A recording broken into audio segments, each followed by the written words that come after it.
I know there was a lot of time between being functional Yeah. and like your breaking point, but can you just get us to like when things just weren't working anymore at breaking point?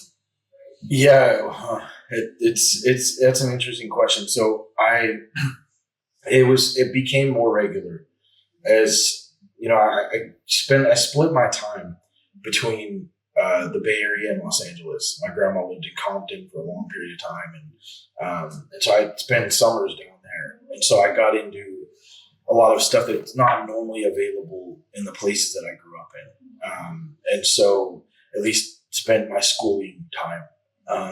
So flash forward to high school, my drinking picked up. I actually left the street life behind at 16. And I got stuff together for the most part. I had a job, I had a ton of friends. I was doing really well in life. But, in the middle of that, I lost my dad to addiction. My mom was an addict herself and probably at the worst of her addiction run at that time.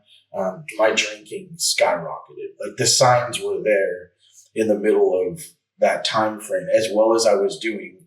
My drinking went from, I would drink a 30 rack of beer and be okay.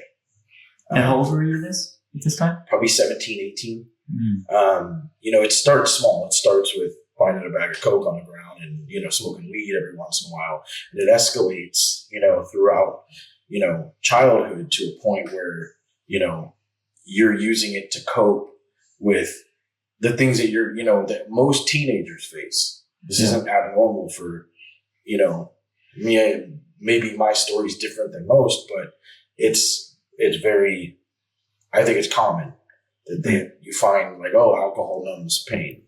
Yeah. And it's a painful time. Right. So, what was drinking at some point turned into a lot of weed drinking. And then my mom asked me to get her Coke. And that started a spiral of, okay, I'm now into harder drugs.